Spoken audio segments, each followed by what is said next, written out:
Jangan lupa like, komen, dan subscribe-nya. Karena subscribe itu gratis.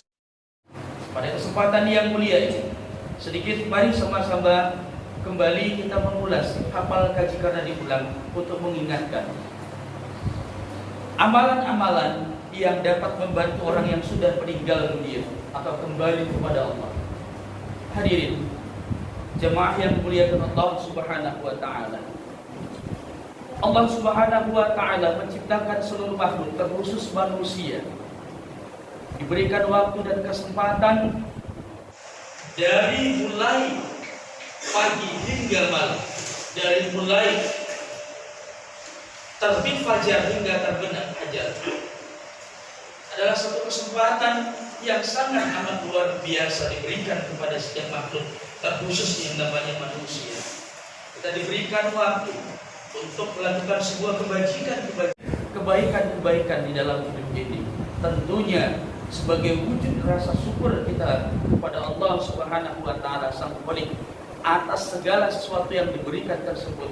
Perintah untuk melakukan kebajikan dan kewajiban kita adalah untuk mempersiapkan bekal menghadap Allah Subhanahu wa taala serta mempersiapkan diri kita tentunya ketika kita sudah berada di hadapan Allah Subhanahu wa taala. Hadirin yang dimuliakan Allah Subhanahu wa taala. Tentunya dalam kehidupan kita tak lepas dari keterbatasan, kekurangan. Segala sesuatu yang Allah berikan, hari ini kita melaksanakan kehidupan yang terbaik. Mungkin kemarin, sebelumnya, atau esok atau juga hari yang akan datang, kita akan bisa berada di bawah. Hari ini kita di atas, besok ke tengah, mungkin besoknya lagi kita akan bisa berada di paling bawah. Tingkatan iman yang dimiliki oleh makhluk Allah. Yang pertama, Allah menciptakan malaikat, imannya tetap bertahan. Ketika Allah ciptakan malaikat untuk sujud, maka bersujudlah dia, berzikirlah dia dari awal penciptaan hingga akhirnya. Kemudian ketika Allah ciptakan malaikat untuk ruku, maka ruku hingga juga akhir dalam pencabutan ajalnya nanti. Hadirin yang dimuliakan Allah Subhanahu wa taala. Kemudian pada tingkatan yang kedua, imannya para nabi dan rasul, auliya, anbiya wal mursalin, orang-orang yang beriman, imannya terus semakin hari semakin bertambah, semakin hari semakin meningkat tanpa ada batasan. Kemudian yang terakhir kita, iman orang-orang atau hamba dari Allah, umatnya Nabi Muhammad SAW. Iman kita fluktuasi. Terkadang kita bisa naik berlebih dari para malaikat, namun terkadang kita akan bisa turun bahkan menjadi makhluk yang paling hina dan rendah sekalipun. Hadirin sidang umat yang dimuliakan Allah Subhanahu wa taala.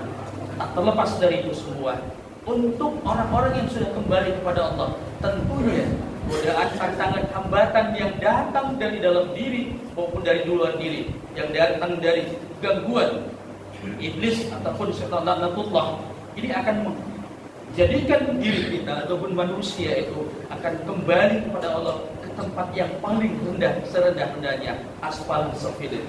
Hadirin yang dimuliakan Allah, untuk itu mari sama-sama ketika ada orang tua kita yang sudah kembali kepada Allah Subhanahu wa taala, maupun keluarga kita, tetangga atau saudara-saudara kita yang sudah kembali, ada beberapa amalan menurut Imam Ibnu Taimiyah yang mampu menolong untuk bisa meringankan daripada azab tersiksa yang tentunya atas segala perbuatan-perbuatan yang telah dilakukan di masa dia hidup di dunia. Hadirin sidang Jumat yang dimuliakan Allah Subhanahu wa taala. Yang pertama amalan tersebut adalah mendoakan. Mendoakan seperti yang disampaikan Allah dalam Al-Qur'an surah Al-Ghafir atau Al-Mu'min. Qala rabbakum ud'uni astajib lakum, dan Tuhanmu berfirman, berdoalah kepadaku niscaya akan kukabulkan. Dalam hal ini Allah juga berfirman di dalam surah Al-Hasr, Rabbana fir lana wa li ikhwanina alladziina sabaquna bil iman wa la tas'al fi qulubina minal ladzina amanu rabbana innaka ra'ufur rahim. Ya Tuhan kami, ampunilah kami dan saudara-saudara kami yang telah beriman terlebih dahulu daripada kami, dan janganlah Engkau tanamkan kedengkian di dalam hati kami. Kemudian terhadap orang-orang yang beriman, ya Tuhan kami, sungguh Engkau Maha Penyantun lagi Maha Penyayang. Hadirin yang dimuliakan Allah Subhanahu wa taala. Inilah doa yang dimohonkan bagi orang-orang yang tentunya ketika kita mendoakan, mohon salah satu doa yang sering kita sampaikan kepada sanak keluarga kita atau orang tua kita yang kembali kepada Allah. Allahumma fir lahu warhamhu wa'afihi wa'fu anhu. Ya Allah, ampunilah dia, maafkanlah dia, kasihanilah dia dan sayangilah dia. Inilah salah satu doa yang kita mohonkan bisa membantu salah satu keluarga atau orang tua kita yang apabila sudah kembali dipanggil Allah Subhanahu wa taala. Karena kita tak terlepas dari kekurangan, kehilapan dan kesalahan yang kita lakukan pada saat kita hidup di dunia.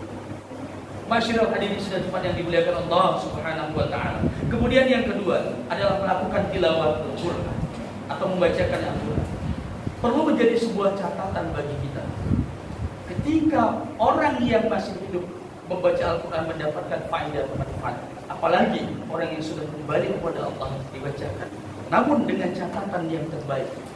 Ketika kita kirimkan hadiah Fatihah, surat Al-Fatihah pada orang yang sudah kembali kepada Allah Subhanahu wa taala. Namun jangan lupa kita sering mengirimkan Fatihah, membacakan surah-surah Al-Quran kepada orang lain atau kepada orang-orang yang sudah kembali kepada Allah. Kita lupa untuk mengirimkan doa untuk diri kita sendiri. Kita lupa membacakan surat Al-Fatihah untuk diri kita sendiri. Yang pada hakikatnya tidak akan mungkin bisa lebih baik yang kita kirimkan kalau diri kita sendiri tidak kita pupuk keimanan dan keyakinan kita kepada Allah Subhanahu wa taala. Inilah bacaan Al-Quran sebagai umur yang lunak.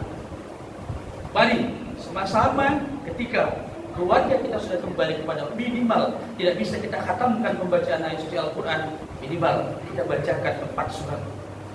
Falaq, Anas, Al-Ikhlas, Falaq, Anas, kemudian suratul Fatihah. Kita sampaikan kepada Allah yang kita tuju. Insyaallah mudah-mudahan apa yang kita sampaikan, apa yang kita bacakan dia akan sampai kepada orang tersebut dan insyaallah Allah akan mengurangi ataupun mengampuni segala kejahatan dan dosa-dosa yang pernah dilakukan oleh orang-orang yang lebih dahulu. Minimal dari di antara kita membantu saudara-saudara kita yang sudah kembali kepada Allah Subhanahu wa taala. Kemudian yang ketiga adalah sedekahul amal jariyah. Dalam hadis yang diriwayatkan oleh Aisyah radhiyallahu anha, Nabi sallallahu alaihi wasallam bersabda, sesungguhnya ibuku telah meninggal secara tiba-tiba. Ibuku meninggal secara mendadak dan dia tidak berwasiat apapun dan aku berprasangka dia akan berwasiat. Maka bila dia bersedekah, apakah itu diterima? Rasulullah menjawab iya. Hadirin yang dimuliakan Allah Subhanahu wa taala.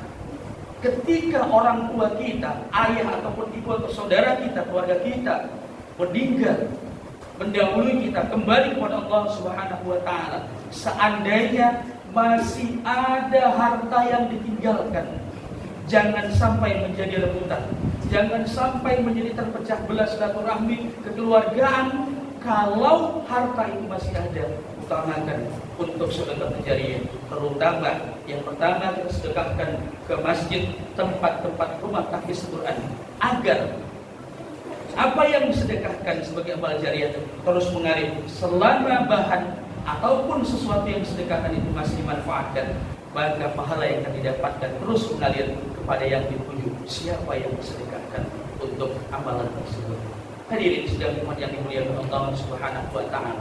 Barangkali tidak sedikit karena peninggalan warisan tanpa sadar, pertikaian, pergeseran kedudukan wasiat dari apa yang disampaikan oleh orang tua yang akan menyebabkan segala sesuatu yang merugikan yang mempunyai ahli harta waris tersebut ketika keturunan ataupun anaknya melakukan perdebatan perebutan dari waris yang dimiliki.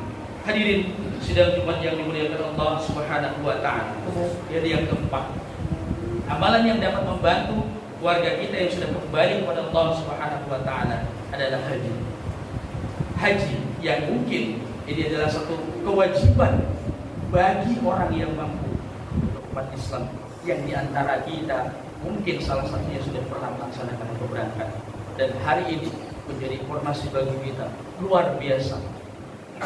Daftar tunggu haji hampir 20 tahun. Ketika yang hari ini mendaftar usia 40 tahun, maka usia 60 tahun nanti akan berangkat melaksanakan ibadah haji. Itu pun kalau Allah masih menyampaikan umur ke 60 tahun. Seandainya dia punya rezeki mendaftar usia 50 tahun, berarti usia ke 70 tahun dia akan melaksanakan keberangkatan haji. Itu pun kalau Allah masih berkehendak memanjangkan umurnya sampai ke 70 tahun. Seandainya itu tidak tersampai, itu tidak tercapai, namun niatnya sudah ada, maka Allah akan menghitung daripada niat pelaksanaan ibadah haji. Namun selain daripada itu, segala sesuatu yang diniatkan dengan baik.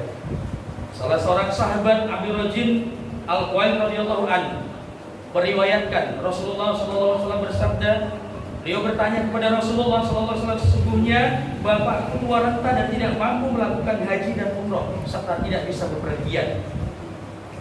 Bagaimanakah beliau bisa ibadah haji dan umroh? Ya, Rasulullah SAW menjawab, silakan engkau laksanakan haji dan umroh. Hadirin yang mulia Allah Subhanahu wa taala.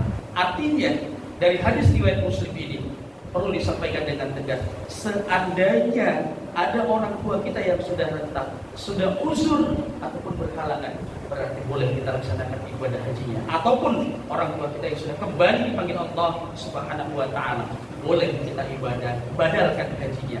Kita laksanakan pelaksanaan ibadah hajinya dengan badal.